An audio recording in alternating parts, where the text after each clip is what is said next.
Magandang umaga, magandang gabi, mga kapatid kay Kristo. Isang gabi na naman po ng pag-aaral ng salita ng Diyos. At huwag niyo pong kalimutang mag-subscribe, mag-like, at mag-share. At isang opening prayer po galing sa ating beloved Bishop Joe. I-quote ko lang po yung power ng God in His resurrection, that the power of the resurrection is also in us. In the name of the Father, and of the Son, and of the Holy Spirit, Amen. Amen. This power working in us is the same as the mighty strength which He used when He raised Christ from death and seated Him at His right side in the heavenly world. Ephesians 1:19 to 20. At yung power ng resurrection ay ibinigay na sa atin in our baptism. Kaya we will ask the Lord, no, to activate the power of His resurrection in our lives. Nakalagay po sa Colossians 2 verse 12, for when you were baptized, you were buried with Christ, and in baptism, you were also raised with Christ through your faith in the active power of God who raised Him from death.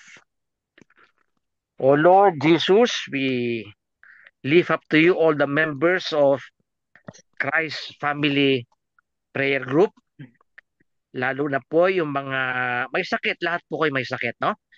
Uh, umattend po rito, si Sister Jessica, si Kite, si Bishop Lito, si Brother Aldrin, Brother Alvin, Sister Karina, Brother Egay, Ate Emily, si Ate Emma, at saka si Sister Monina.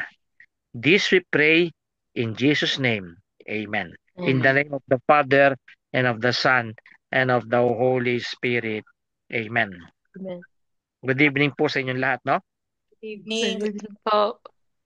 Ang topic po natin ngayon ay Offer It Up, Catholic Spiritual Response to Suffering.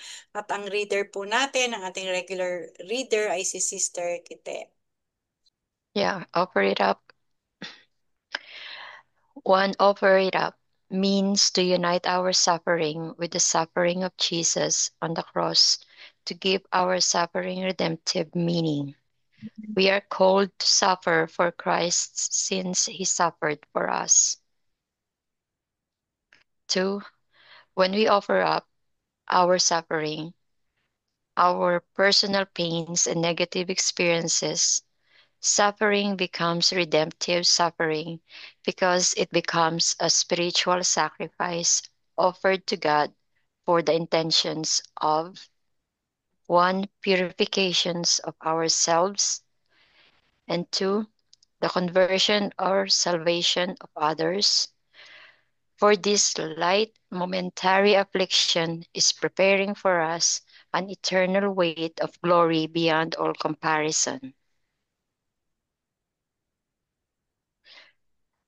And third, our suffering then is transformed into something that might otherwise be purely negative experience into an act of love for others and a way to participate in the redemptive work of Jesus. And now I am happy about my sufferings for you. For by means of my sufferings, I am helping to complete what still remains of Christ's sufferings on behalf of His body, the Church. How offering it up works. Number one, recognize our suffering. Then offer it up to Jesus. Examples of what can be offered up. A, our sickness and grief. B, our disappointment, hurt feelings, and betrayal. C, the daily annoyances we experience, like being stuck in traffic. D. The failures and sins of others for their conversion. E. Personal sacrifices like extra prayers for others. Suffering united with Christ leads to glory. Since we are His children, we will possess the blessings He keeps for His people, and we will also possess with Christ what God has kept for Him. For if we share Christ's suffering, we will also share His glory. 2. Decide what we are offering it up for. The intention could be our own suffering, the suffering of our loved ones, the needs of the church, or for Pwede the ba? poor souls in purgatory. 3. Mentally or verbally, offer our suffering to Jesus. We humbly ask Jesus to unite our suffering with His suffering and death on the cross. For example, we might pray, Jesus, I offer this suffering for the atonement of my sins. Or, Jesus, I offer my suffering for the right direction in life of my friend. Or, Jesus, I offer my suffering for the conversion of sinners. If we suffer as Christians, we should not be ashamed, but glorify God. 4. When we offer our suffering to Jesus, our suffering is transformed into a prayer of sacrifice, which can then bring good for ourselves and for others and have redemptive power. We grow in our spiritual life when offering it up becomes a daily prayer. We rejoice in our sufferings, knowing that suffering produces endurance, and endurance produces character, and character produces hope, and hope does not put us to shame. 1. We do not ignore or suppress our suffering, but we find meaning in our suffering when we offer it up. For I consider that the sufferings of this present time are not worth comparing with the glory that is to be revealed to us. 2. Our suffering has a purpose in the plan of God by participating in the redemptive work of Christ. Whoever has suffered in the flesh has ceased from sin to live not by the flesh, but by the will of God. 3. The inconveniences of life can become acts of love and prayer when we offer them up to Jesus and the God of all grace, who called you to His eternal glory in Christ. After you have suffered a little while, will Himself restore you and make you strong, firm and steadfast. God bless. God bless, ah. Praise Jesus, ah. Bago po ako mag-share, ah, ituloy po ni Bishop Lito yung kanyang sharing sa kanyang karanasan at yung mga reflection niya sa bagay na ito. Sige po, Bishop Lito. Bishop Lito, Ah, good evening po. mag-share po kayo, Bishop Lito. Habang inaantay po natin si Bishop Lito, meron po bang gustong magbigay ng sharing sa biyayang natanggap nila? Yung kauuwi lang galing ng Pilipinas, baka meron gustong i-share? Oo. Sige po, Okay. Sister Kite. Oo. Apo. Pero nagpapasalamat po ako kay Lord kasi 2 weeks po crazy, busy, hindi ko alam kung paano mangyayari pero it happens. So, para sa akin talagang pag si Lord ang nag-work, talagang walang imposible. Last minute, whatever, it worked. So, thank you so Praise be much. God. Thank you so much po kay Bishop kasi dumating po siya. And then, salamat din sa pamilya ko. Masaya kami. Then, masaya din naman po ako nakasama yung dalawang bata rito. Naka-experience sila ng mga hindi na na-experience na nag-enjoy naman sila. So, Okay. bless po. Thank you so much. Tsaka, yan po. Nakasama sa lahat ng experiences, si Bill, natutuwa ako sa kanya. Every time na pupunta kami dyan, talagang na-enjoy niya yung pagpunta dyan. So, Oo. salamat talaga ako sa lahat. Oo. Oo. Thank you, Sister Kitty, tsaka si Brother Bill, ha? Oo. Thank you. Congratulations, Sister Kitty. Oo, congratulations, Thank you ha? po. Oo. Ah, Oh, congratulations sa best wishes, no? Oo. thank you. Maraming celebration. At Oo. saka Opo. pala, since happy birthday na rin sa darating Ay, na opo. araw. Thank you. September po. Opo, birthday. Thank Oo, you. diba? God bless the blessed. Opo, Oo. talaga nagpapasalamat. Sabi nga po laging nagpo-pour out yung blessing pag dumating yung blessing. So, Oo. Praise Jesus, ha? talagang, Oo. opo, Thank you, thank Jesus, you ha? po. Oo. Thank To you, Lord. God glory. Meron pa pong gusto mag-share habang nagre-ready si Bishop Lito? Ako po mag-share. Sige po. Mag-share po kayo, oo. Praise and thank God for the past few days, weeks dahil nakasama ko ulit yung kapatid ko. Tapos yung mga papeles na nawindang ako kung paano ko aayusin, naayos. Talagang sabi nga, pag ang kamay ng Diyos ay gumalaw, walang imposible. And I want Praise to Jesus. thank the Lord sa pagbisita ni Brother Alvin at ni Hector, mga kaibigan ni Brother Husband. Si Sister Emma sa support niya dun sa Asian Hospital. Siya yung nangungulit dun sa kausap namin doon. Siya yung nagsisermon doon. Thank you, Lord. Thank you for Sister Emily for always lending an ear. Yan. Marami akong blessing sa mga tao, sa pamilya, sa mga nagmamahal, kay Bishop. Maraming salamat po. To God be the glory. To God be the glory. Okay. Yan. Amen. Sino pa po? Wala pa si Bishop Lito. Wala pa. Oo. Pag nandiyan po, itigil nyo ko. Sige Mag-share po. ako. Okay Sige. po, no? Opo. Bishop, Una po. pwede na Oo. magsimula magtanong. Sige po, magtanong po kayo. Sige po.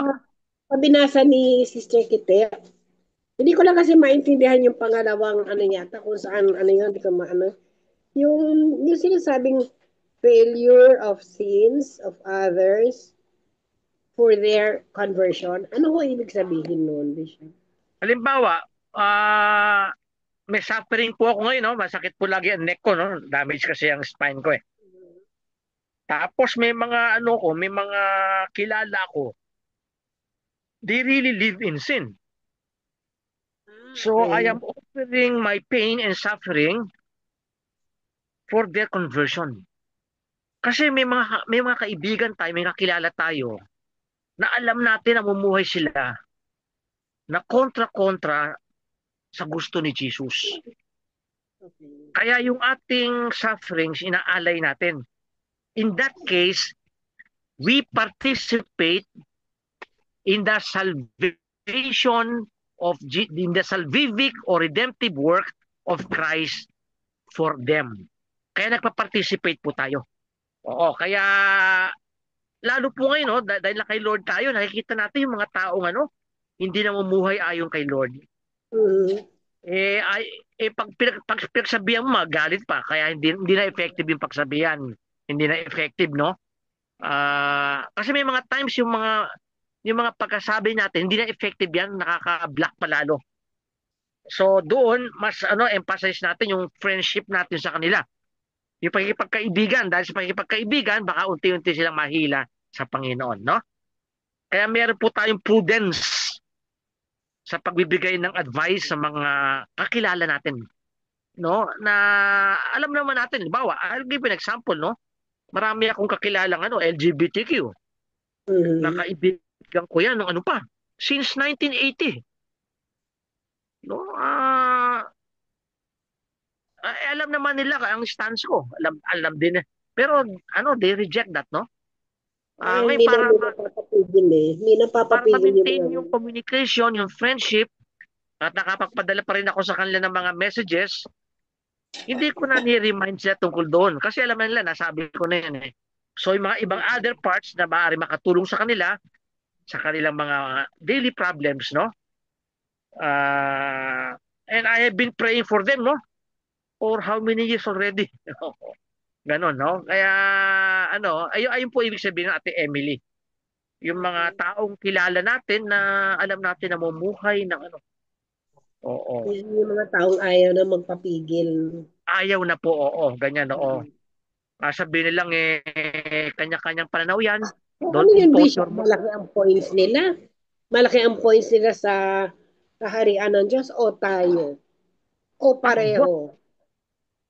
Grabe po yung ating yung grace ng God kasi nakalagay po diyan, 'di ba? Nabasa ko dati sa inyo no 1 Corinthians 15:41 na there's beauty of the sun, beauty of the moon, beauty of the stars, and among the stars there are different kinds of beauty.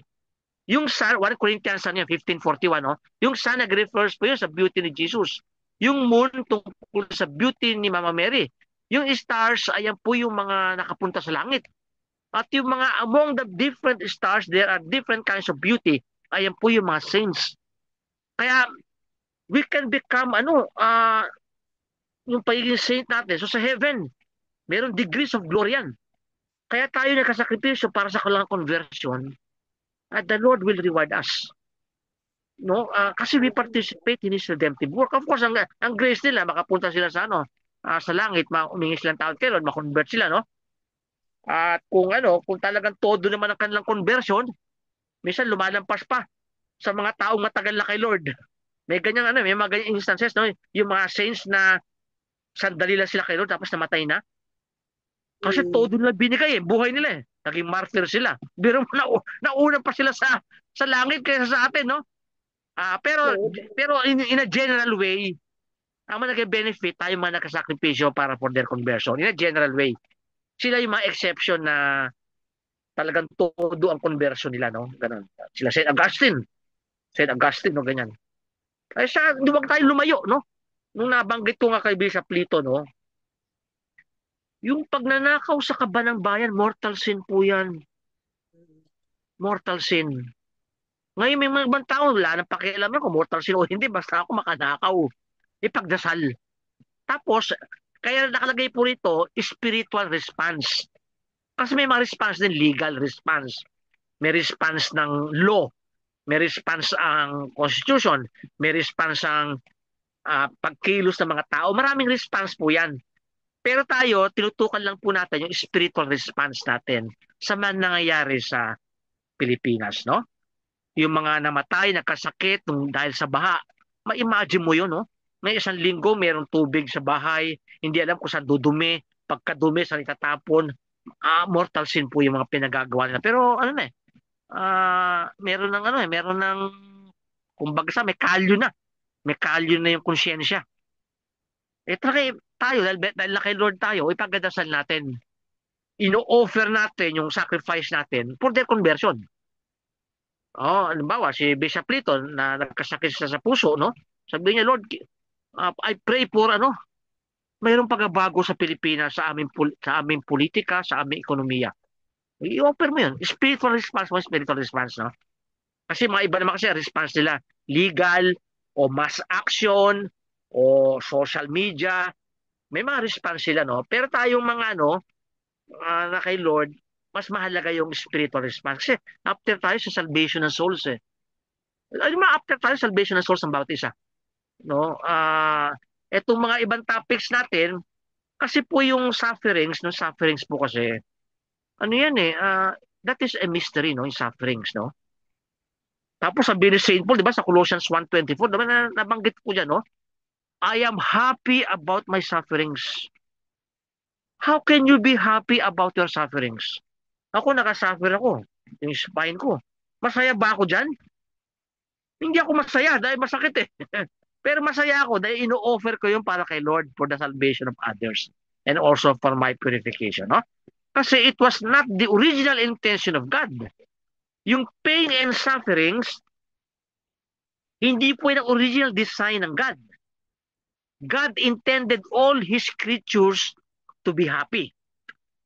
But the disobedience of man, who wanted to be independent of God, upset the plan of God.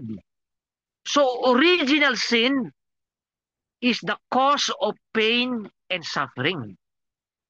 Nakalagay po yan sa Romans 5:20, no? Pero nakalagay rin po rule, where sin abounds, grace abounds all the more. So ito po sinasabi ni St. Augustine, no?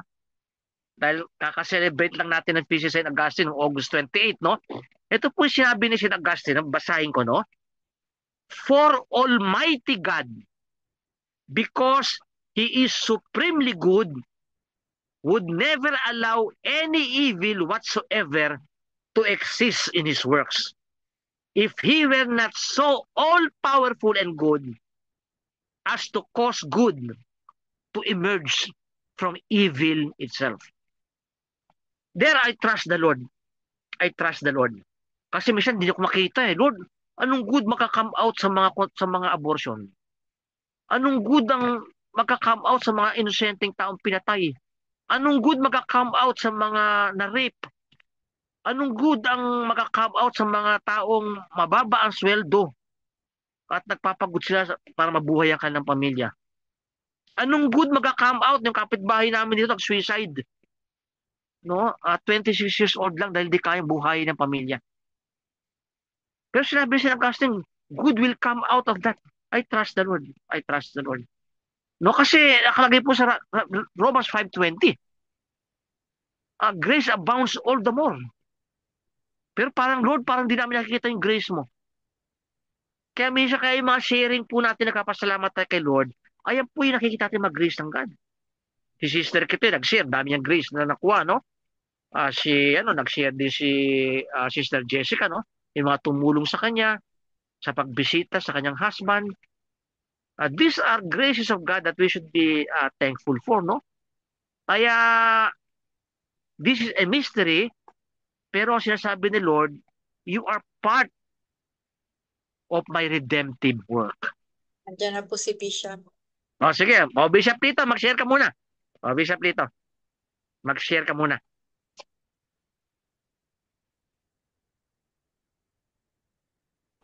Magandang gabi po sa inyong lahat. Magandang gabi sa iyo. Ayun, maikli lamang po, no? Sige, kahit na isang oras. Okay. Maikli lamang po, mga minuto lang po, 120 minutes. Okay, so ayun, napag-usapan na rin yung nakaraan. Bagamat makailang ulit ko na tinalakay ang patungkol po sa mapangligtas na uri, no, ng mga pagtitiis natin. At marahil alam na po naman ninyo lahat kung saan po makikita yan sa Biblia. Yan, tinuro na rin ni Bishop Joe kung saan madaling makita, no? Nasa unang pahina o sa likod na pahina ng Biblia. At ayun, alam na rin ninyo na sa katisismo din po yun, no? Sabi nga dahil sa pagkakasala ng tao, kaya wala pong makakaiwas sa mga sufferings na yan, no? Bagamat ang original ay bunga ng kasalanan ng unang tao, siyempre naman, yung mga pagtitiis ng mga suffering na yan, ay kagagawa na rin mismo ng ibang tao. No? Mayroong original na pinagmulan ng sufferings na yan. At ang iba, sa ngayon, lalo na, no, katatalakay lang ni Bishop, kagagawan mismo ng ibang tao. Natalakay na rin. Ako ilang beses ko na rin tinalakay yung about abortion, pero sa akin pagninilay, kung minsan may mga taong nag-a-abort dahil na rin sa kagagawa ng ibang tao. No, sinasamantala yung mga walang alam at yun din po yung mga pangigibit ng ibang tao. Pero gayon pa man, tumutok po tayo sa suffering. Sabi ko nga kay Bishop no nakaraan, ang napakaraming problema po ng tao na isa sa pangunahing mga pagtitiis ng tao, yung napakaraming may sakit. Mayaman o mahirap, bata o matanda, napakaraming may sakit. Yan talaga ang problema ng lahat. At na halos ang walang lunas. Merong walang lunas, meron namang walang kakayahang magpagamot. Meron din naman mga pagtitiis ng dahil sa kahirapan. Maraming dahilan kung bakit naghihirap, marahil sa lifestyle o sa atin na ring mga desisyon kung bakit tayo naghihirap. Pero ganun pa man, lagi nating makikita na kung minsan yung mga paghihirap ng ibang tao ay kagagawa na rin ng ibang tao, kagaya nga ng napakatalamak na korupsyon sa ating gobyerno. Kaya mas lalong may naghihirap. Bagamat sinasabi nga natin yan po ay maituturing na mortal na kasalanan. Dahil po malaking naging epekto sa atin. Pero sa katotohanan po, alimbawa po sa akin na lang, dumaranas po ako ng iba't ibang suffering. Minsan, man-made calamities o mga kagagawa ng ibang tao, yung mga pagtitiis natin, kagutuman, kahirapan, minsan kagagawa na rin ng ibang tao. Sabihin natin ng demonyo na ginagamit ang tao. Sa sakit at karamdaman, meron sinasabi po natin depende sa disiplina ng tao mismo. Pero napakarami namang tao na maingat sa katawan, disiplinado sa katawan. May tinatawag din naman na dahil namamanang sakit o namamanang sumpa, ang pangit naman sabihin. Pero narin yung katotohanan, sabi ko nga kay Bishop Joe, maaari naman nating dasalin na alisin lahat ng mga sakit at karamdaman, alisin lahat ng mga pagtitiis. Pero sa katotohanan, permissive will, bakit kaya pinapahintulot ng Diyos na hindi niya gusto, hindi niya kalooban, pero bakit nangyayari? Kaya nga tawag ko dito po ay permissive will.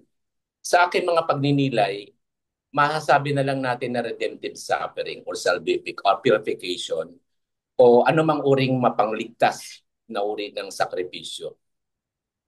Ilang taon, 2 taon na po akong dumaranas, hindi lamang sa kawalan ng pananalapi o hindi lamang sa mga pag-uusig ng ibang tao, kundi sa karamdamang physical mismo. Marami namang karamdaman, may karamdamang spiritual o karamdamang spiritual. At ang pinaka nakapokus ang mga tao ngayon kung bakit po halos nawawala ng pag-asa sa iba't ibang uring sakit. May sakit na tila na wala ng pag-asa. Sa akin na lamang po, hindi na ako lalayo, dumating yung punto na nasagad financially at hindi alam kung saan kukuha. Dahil dati po ay nagtatrabaho po ako in 25 years hanggang nagsarado po yung company ng COVID-19. Talaga nawalan po ako ng pag-asa noon dahil alam naman natin yung ministry ko po dito, lahat po ay pro bono at libre. So nawalan po ako ng pag-asa noon, halos 1 taon ko pong ipinagbuksa na nagsarado yung company at hindi po binigay ang lahat ng mga benepisyo, salary at ano pa man. Pero naroon pa rin po yung ating pananatili at pananalangin. Yun po napaka-importante. Yung ating pananampalataya at pagtitiwala sa Kanya. Na siya po ang lahat ng ating source, ang ating provider.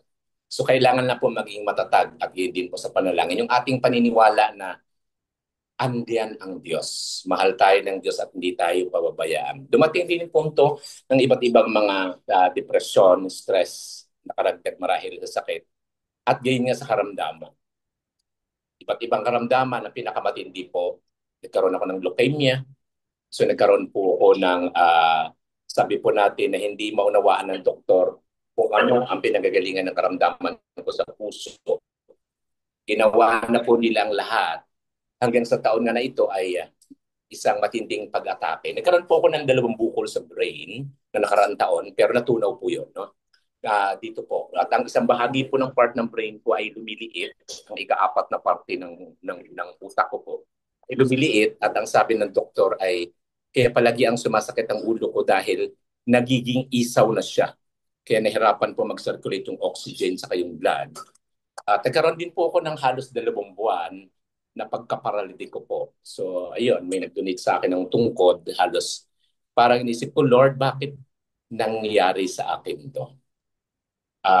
Ako ba'y may kasalanan? Ako ba'y pinarusahan? Saan ba ako nagkulang? Normal po magkaroon tayo ng tanong sa Panginoon. Dahil po yung mga propeta po, kung basahin po natin yung lumang tipan, halos karamihan po sa kanila ay dumanas din po ng napakabigat at nagkaroon sila ng katanungan sa Panginoon. Nagkaroon sila ng mga argumento. Pero kung titignan niyo po, sa bandang huli ay nanatili sila sa Panginoon at nagtiwala sila sa Panginoon at isinuko ang kanilang sarili sa Panginoon. Ito lang po yung huli. Natake po muli ako sa puso. Dahil mula pa na nakarang taon po ay hindi nila makita kung saan ang pinagmumulan ng aking stab wound na pakiramdam po at yung dagan sa dibdib. Hindi po nila makita dahil nakikita po nila okay naman yung puso ko, lahat ng laboratorio. Kaya nga lang halos nag-50-50 po ko ng mga nakaraang mga linggo nang inatake po ko. Sa madalit sabi, dinala po ko sa ospital. Umihi po ako ng dugo.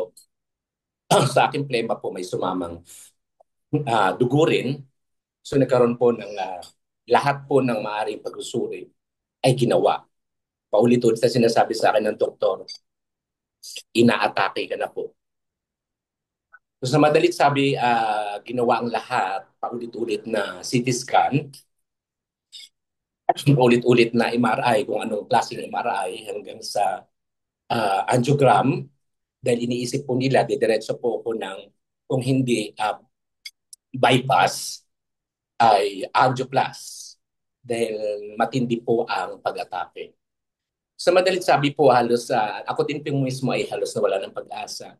Kaya dumating po sa punto nang ako po ay nag-50-50 na po sa ICU at sa loob po habang ina-angiogram ako, doon ko po nasabi na, Lord, I surrender. Nakapag-post po ako ng huling pag-post sa Facebook at nasabi ko, Lord, ini-offer ko po ang lahat ng ito sa iyo. Naniniwala po akong napakabuti mong Diyos, maganda ang plano mo sa tao, hindi mo nilikha ang tao para parusahan, hindi mo nilikha ang tao para pahirapan. Lahat ng iyong nilikha ay binibigyan mo ng pagkakataon na makahati sa iyong kaharian. Dahil naniniwala po ako sa sinasabi na ang plano ng Diyos sa sangkatauhan ay makahati sa kanyang kagalakan. Lagi ko pong pinanghawakan yun. Ang plano ng Diyos sa tao ay makahati sa kanyang kagalakan at makapiling sa kanyang kaharian. At kung sakali man nagkulang tayo at nagkamali, ang lagi ko pong pinaniwalaan, gagawa at gagawa ng paraan ng Diyos para po tayo ay makalagpas at maligtas at mapatawad. Iniisip ko nga, ang lahat po ng mga testing and trials and suffering, hindi bang gusto ni Lord, pero isang pamamaraan upang tayo po'y luminis, isang pamamaraan para tayo maligtas, ay isang pamamaraan na permissible ni Lord upang tayo po ay makapasok sa kanyang kaharian.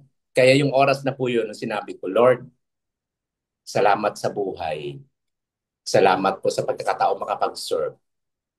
Kaya Lord, sabi ko, pag gumaling ako, salamat. Kapag hindi, may dahilan. Kaysa naman makumatos ako, kaysa naman mabidridin ako, kaysa naman magdusa yung mga taong nasa paligid ko. Kaya sinasabi, kung ito po ay redemptive suffering, hindi lamang sa aking sarili. Dahil kung minsan ang redemptive suffering ay isang pamaraan para sa ating kaluluwa. Hindi lamang sa ating katawang lupa, para sa ating sarili, o baka naman sa mga taong nakapaligid sa atin. Sino po kaya ang binibigyan ng magandang pagkakataon ng ating pagtitiis? Kung minsan lang napapagod po ang tao at nawawala ng pag-asa ang tao dahil nakapokus lamang po tayo sa mga sufferings ng ating katawang lupa. Kung minsan po nawalan tayo ng pag-asa at napapagod na tayo, nakapokus lang tayo sa ating temporaryong katawan. Iniisip natin, Lord, pakainin mong katawan ko, pagalingin mo yung katawan ko, gusto ko po maging maalwan ng lahat. At wala namang masama doon. Wala namang masama doon dahil normal sa tao. Pero ang gusto ni Lord, yung ating katawang spiritual. Ang gusto ni Lord, gumaling ang ating katawang may kaluluwa, may espiritu. Dahil sa totoo lang po, kagaya nagmisa po ko ngayon, yung pagbasa po ngayon sa Ebanghelyo ay si Jesus ay mahabagin, maawain, tumutugon. Ang dami niyang pinagaling. Una, ang biyenan ni Pedro. No? So yun po yung Ebanghelyo ngayon. Lahat ng uri ng sakit ay pinagaling niya. Lahat ng sinasamniban ng demonyo ay pinagaling niya. Pero nang pinagnilayan ko po ang buong pagbasa mula first reading hanggang Salmo hanggang Ebanghelyo, sinabi ni Jesus, kailangan kong umalis dahil kailangan kong ipangaral ang mabuting balita sa lahat ng dako para sa kaligtasan, ang pagpapagaling at ang mga biyayang binibigay ng Panginoong Jesus. Gusto niya lang iparanas at iparamdam. Naghahari ang Diyos, pinaghaharian tayo ng Diyos. Pero sa akin pagninilay sa pagbasa ngayon, ang pagdating ni Jesus po sa mundong ito ay hindi nakasentro sa pagpapagaling ng ating katawang lupa. Bagamat siya po ay nagmamalasakit sa ating kailangan. Ang pinakasentro po ng kanyang misyon ay ang kaligtasan ng ating kaluluwa at hindi lamang ang katawang lupa, ang pansamantalang katawang lupa. Kaya nga lang hindi natin maiwasan kung bakit napakaraming taong depressed, stressed, hopeless, helpless. Dahil sabi ko nga kanina, nakapokus ang marami kung papaano ililigtas ang katawang lupa, paano bibihisan, paano pakakainin at paano pagagalingin. Sinabi ko kanina sa maikling humili ko, kaya naman pagalingin ng Diyos ang ating katawang lupa. Pero kung hindi gumaling ang ating katawang spiritual, ano ang pakinabang nito kung pagkatapos ay impyerno naman ang tao? Halimbawa po, maaring ibigay, walang imposible. Ngayon, bukas, ang hinihiling po natin ganap na kagalingan ng katawang lupa. Pero paano kung hindi naman gumagaling ang ating katawang spiritual? Alam naman natin ang ating katawang lupa ay babalik sa lupa. Nagmula sa lupa, babalik sa lupa. At yan ay babaguhin naman pagdating ng panahon. Kaya masasabi ko na lang, sabi ko nga ang lahat ng mga santo, maraming martir at maraming mga santong namatay na may karamdaman. Pero nanatili silang banal at nanatili silang tapat. No question. Pinagnilayan ko rin ang napakaraming buhay ng Santo Papa. Sila po ay Santo Papa. Sila po ay pangunahing lingkod ng simbahang pandaigdigan. Marami din ang namatay, pero nagtiis muna, nagsakripisyo muna sa karamdaman. Kagaya na lang ng huli, si John Paul II, kagayon din naman si Pope Benedict, si Pope Francis. Bakit kailangan ipahintulot pa ng Panginoon na kailangan ma-hospital sila, nagpabalik-balik sa ospital, ipinagrosaryo ng buong daigdig, ipinagrosaryo ng Vatican araw-araw. Kung mahina ang pananampalataya mo, bakit ipinahintulot pa rin ng Panginoon? Ngayon maaaring bumagsak ang pananampalataya ng buong mundo dahil ang Santo Papa nagtiis, naghirap, dumana sa iba't ibang uri ng napakabigat na karamdaman. Kung disiplinado naman siguro sa katawan o pagkain, maaaring nasa kanila na. Ang pagiging walang bisyo, siguro maaaring nasa kanila na. Pero kung kinakailangan pa na sila ay maging alay, kung sila pa ay maging sakripisyo para makiisa sa sakripisyo ni Kristo, para makipag-isa sa sakripisyo ni Kristo, para sa kaligtasan ng maraming tao. Kaya nasabi ko, Lord, yung aking mga pagtitiis, ibinabahagi ko po. Makabahagi man lang ng konti sa mapangligtas na uri ng pagmamahal. Kapag natanggap na po natin, depende kung paano natin dalhin, depende kung paano natin tanggapin yung ating mga pagtitiis. Kapag natanggap na po natin at nasabi natin, Lord, suko na po ako, surrender na po ako, lahat inialay ko po ito sa inyo upang maging pakinabang sa maraming nagtitiis, physically at spiritually. Naging magaan po ang aking pakiramdam. Sabi ko, Lord, kung wala man akong ibang nagawa, kung kulang pa po ang aking nagawa, dahil wala naman akong pinansyal o material para maitulong sa marami naghihirap, kung wala naman akong nagawa para abutin ng marami, eto man lang yung aking munting sakripisyo. Munti lang to munti lang. Ito man lang aking munting sakripisyo at munting pagtitiis ay makahati ng kahit kaunti, kahit kaperaso sa inyong munting krus. Yung oras na yun po, naging magaan po ang pakiramdam ko. Ang everyday po na nakikita ko, thank you Lord. Ipinahintulot mo ang lahat ng ito para makita ko po ang iyong pagmamahal sa pamagitan ng mga taong lumalapit, sa mga pamagitan ng mga taong nag-share. Sabi ko ngayon, 10 araw po, umabot po ng more than 600,000 po yung bill. Wala naman po akong account. At ayoko pong magpalimos. May pride pa ako ng konti. Ayoko pong magpalimos. Kusa pong gumalaw ang mga tao. Pati po yung hindi ko kakilala. Pati matagal nang hindi ko po nakakommunicate. Pati matagal ko nang hindi inaasahan. Kaya nasabi ko po, gagawa ang Panginoon kahit imposible, papakita niya. Kung nadudulan po yung ating tiwala para sa Kanya. Sa tuwing pipikit po ako sa ICU, sinabi ko, Lord, anytime, Lord, handa na po ako. So nangyari po, pagkalipas po ng 4 na araw, piniyagan niya po akong umalis sa ICU. Inilipat po ako sa presidential room. At ang pagkasabi nga sa akin ang swerte mo naman ang ginamit mo pong room ay kwarto po ng isa sa pamilya ng may-ari ng ospital. Nagkataon walang available na kwarto at yun, doon po ako nailagay. Nakita niyo naman po, Bishop, kung gaano kalaki ang room. No, kaya iniisip ng iba, masyado akong naging maluho. Ay hindi, accidentally po nailagay ako. Kasi sinabi aking doktor sa nurse, yung ibang doktor po sabi niya, ngayon lang ako nakapasok dito. Kasi kapag nagpapagamot po at nagpapakonfine yung may-ari po ng perpetual, yun po yung room nila. So sinabi sa akin ng mga nurse, gusto mo lang pala ng maraming bisita. Naabutan po nila ng kwarto sa kasakristan po, nagkainan, nagkaingay. Sabi niya, gusto mo lang pala ng masaya. So anong nangyari po nagkaroon po yung mga taong nawala na, nagkaroon po ng reunion, nagkaroon po ng reunite. Tawag po dito is may mga lumakad po sa government offices sa iba't iba, so may mga nagbigay. So anong nangyari po is hindi ko na po isa-isahin, na ipadama ko na wag ka nang lumaban, wag ka nang magmatigas. May sundin mo na lang. So naalala ko yung sinabi ng Panginoong Jesus ang nanalangin sa Gethsemane na halos pumatak na ng dugo.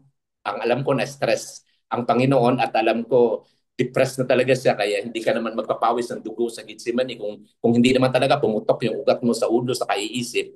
Nasabi pa niya, ito sana Ama ang gusto ko pero your will be done, not my will. So sinabi ko rin, kapag ako naghihirap, Ama, ayaw ko nito, gusto ko ng ganito. Pero lagi ko pa rin pinapractice na your will be done, not my will. At mabuhay o sa mamatay, Lord, sa iyo pa rin naman ang punta. Pero normal po sa tao ang magtanong, ang mahirapan. Normal po magkaroon ng dark night of soul, dryness of faith. Pero sabi nga, yun ang patunayan na kapag nanatili ka, nalagpasan mo na marahil ang isa sa masasabi mong may pananampalataya ako. Dahil paano mo naman masasabi kung si Lord ay provider kung hindi ka naman nasimot at nawalan? Paano naman natin masasabi na Jesus is my healer kung hindi naman tayo nagkasakit? Paano naman natin masasabi na si Lord is our protector, our provider, lahat and everything kung hindi natin naranasan? Kaya nga lang, ang pinaka-sumatotal po, buong-buo, Lord, i-offer ko po ito sa iyo. Kayo pong nakakaalam at ang higit pa. Kung ito po'y para sa akin, para malinis pa po ang hindi ko pa naihayag na kasalanan, sige Lord. Kung ito man po ay maging redemptive para sa mga taong nakapaligid sa akin, mga humihingi ng panalangin, Lord, I offer. So thank you. Ito po ngayon, kapag ako po ay tinatawag sa iba't ibang ICU, ang dali-dali ko pong makarelate. Sabi ko, alam ko yan, naranasan ko yan, ipagdadasal kita. Kapag nakakaharap po ko sa mga taong nagmamakaawa, walang-wala, ang dali mong maramdaman kasi naranasan mo. Ang sarap nilang ipanalangin kasi ikaw mismo naranasan. Tulad ni Kristo Jesus. Alam natin, kaya niyang maintindihan at kaya niyang marinig at kaya niyang maunawaan lahat ng ating mga drama sa buhay. Bakit? Naranasan mismo ni Kristo Jesus. Maari nga ang naranasan ni Kristo Jesus ay hindi pa natin naranasan. Naranasan niyo ba natin na ipako sa krus ng hubad-hubad? Naranasan ba natin tusukin tayo sa gilid at painumin ng suka na uhaw? Marahil hindi pa. Marahil hindi pa. Kaya kapag tumitingin po sa krus, ang naririnig po sa puso ko, kulang pa ba ang ginawa ko para sa iyo? Yun lamang po. Marahil din po natin makukwestiyon yung mga taong may tampo at may tanong kay Lord. Ang masasabi ko, normal lang yan bilang tao. Pero ang Diyos gagawa ng paraan para huwag kang mawalay sa Kanya. Kaya ang panalangin ko, Lord, sana huwag ako mawalay sa iyo. Huwag ako mahiwalay sa iyo. Huwag ako malayo sa iyo. Nawa ang lahat ng ito ay maging kasangkapan, redemptive suffering man o salvific man o purification man, hindi lang sa akin, kundi para sa maraming tao. Maraming salamat po at magandang gabi. Maraming salamat. Praise Jesus ha.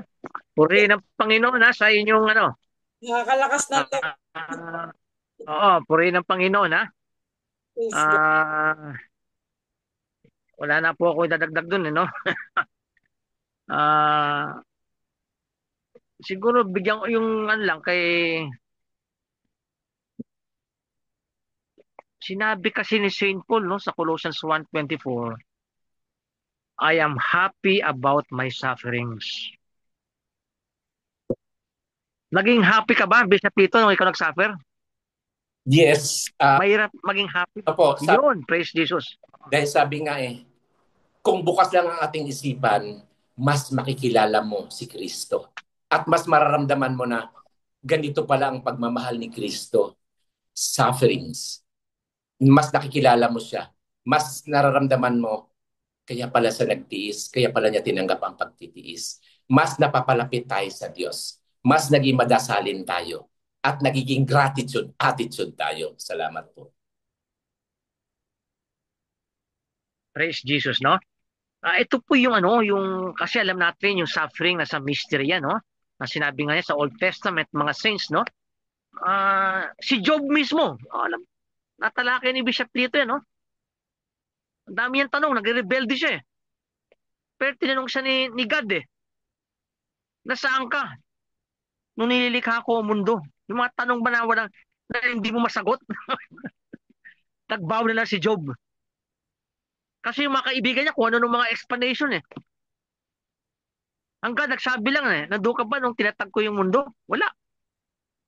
Nagbaw siya, sabi niya kay God, kahit napatayin mo ko, magtitiwala ako sa iyo. No, though you slay me, I will trust in you. Ito rin sinabi ni Saint Catherine of Siena. Kasi yung suffering, kaka-scandalize. Halimbawa ngayon, yung sa lugar ni Sister Kite, yung binaril yung Catholic schools, nabalitaan nyo siguro yan sa YouTube, no? Nung nagdadasal lang yung mga bata, mga 8 years old, 12 years old, pinagbabaril ng isang transgender. Dahil ayaw na niya maging transgender, nasira ulo niya. Kasi pinipilit siya ng media, ng mga ibang natuturo sa kanya, dapat maging transgender ka. Nasira ulo, pinagbabaril yung mga bata, nag-meet sa sisimba. Ang daming reaction. Walang epekto ang prayer. Kasi kung may Diyos, dapat pinigilan niya yun. Inosente mga pinatay 8 years old, 12 years old. At mga iba na sa hospital. Delikado pa, baka ma-damage sila.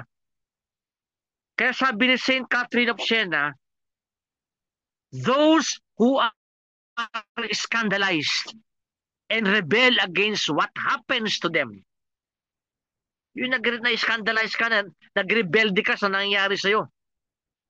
Ito sinabi niya, everything comes from love. Kasi God is love So everything comes from love. Kaya di natin maintindihan. All is ordained for the salvation of man. God does nothing without this goal in mind. Kaya bago mag-end ang life ni St. Catherine of Siena, dahil dami niya sufferings, alam mo sinabi niya kay Lord, salamat nilikha mo ako. Kasi maraming tao nagrebelde, bakit sila nilikha Sana hindi mo na ako nilikha. Pero pag nakita mo, kaya parang St. Paul na sinabi ni Bishop Lito, I am happy about my sufferings. Kasi nakita mo na ang purpose. Lahat po tayo may sakit. Diabetic, may cancer, ako damage ang spine. Paanyaya to ng Panginoon. Mahirap tanggapin, paanyaya niya. Na mas lumalim ang ugnayan natin sa Kanya. Nung sinasabi nga ni Bishop Lito kanina, makahati sa kaharian ng Diyos, no? Sa 2 Peter 1:4 nakalagay po ron, may biblical basis po yun sinabi nyo. Ang purpose ng God sa 2 Peter 1:4, to share in His divine nature. Ayan po. Malalim na misteryo, pero ang purpose ng God sa 2 Peter 1:4 nakalagay, that we may share in His divine nature. At ang isang katangian ng Diyos ay, God is happiness. So, kaya nasabi ni St. Paul, I am happy about my sufferings. Of course, hindi ako happy pag masakit ang ulo ko. Masakit ang spine ko. Masakit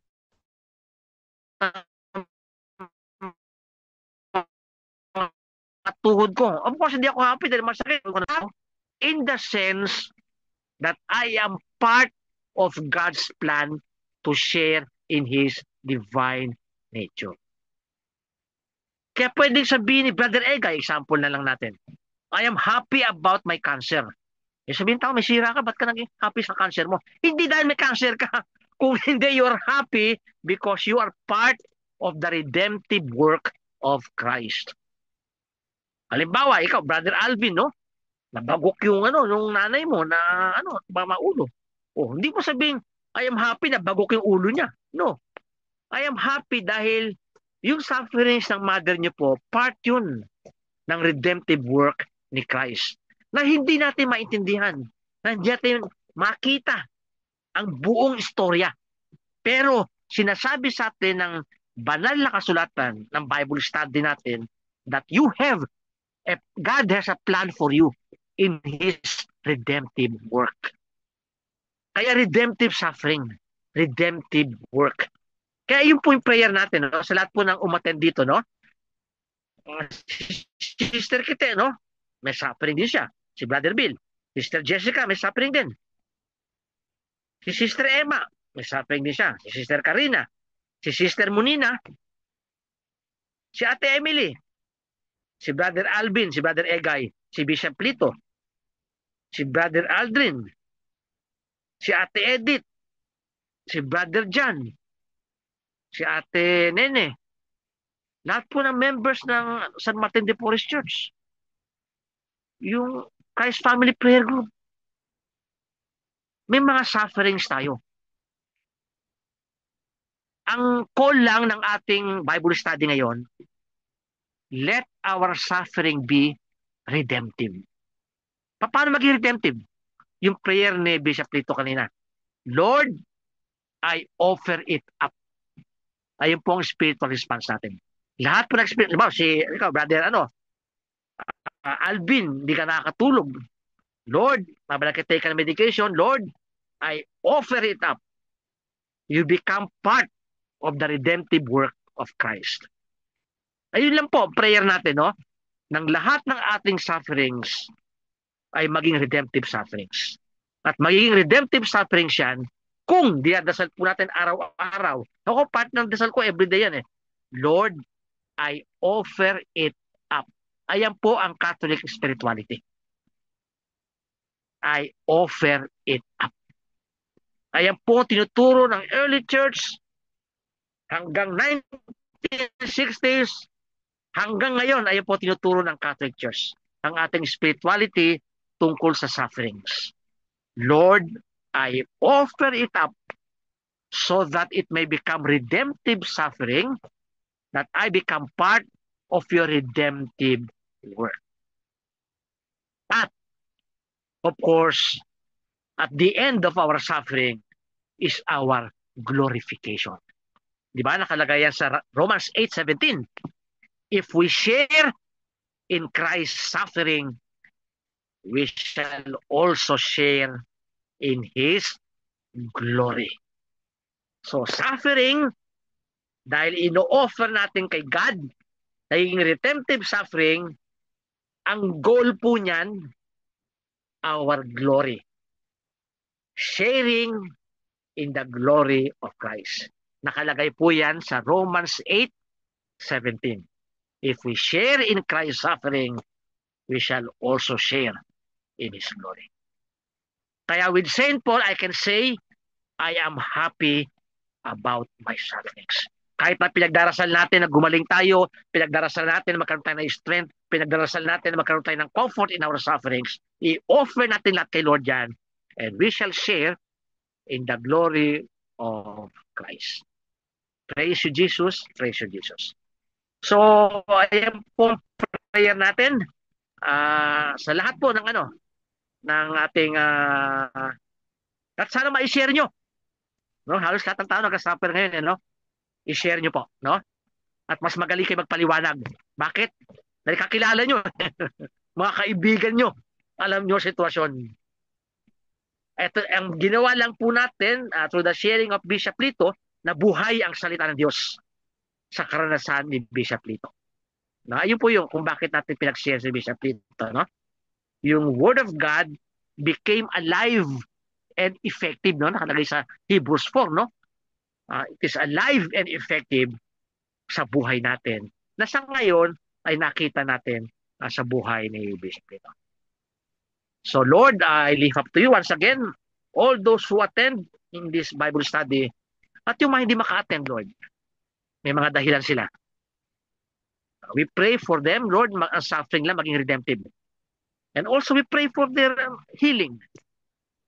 Na kanilang buhay maganda kahit na sila mayroong mga dinaranas na sakit. This we pray in Jesus' name. As we also pray as the intercession of Blessed Virgin Mary. September 14, celebrate natin yung the sorrows of Mama Mary. No? Blessed Virgin Mary nagsuffer.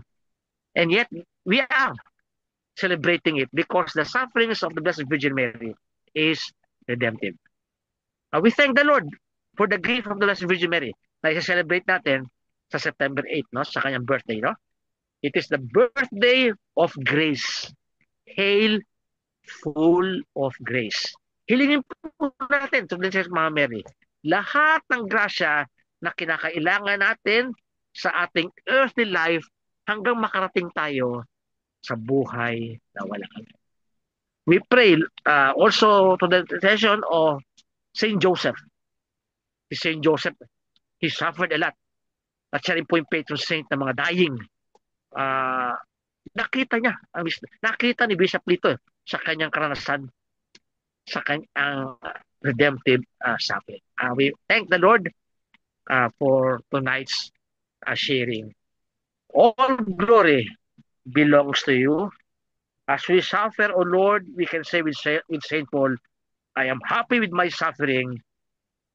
And one day, as we share in Christ's suffering, we shall also share in Christ's glory. The Lord be with you and with your spirit. May Almighty God bless you with every blessing of heaven and earth. In the name of the Father, and of the Son, and of the Holy Spirit. Amen. Praise Jesus. God bless po. God bless. God bless.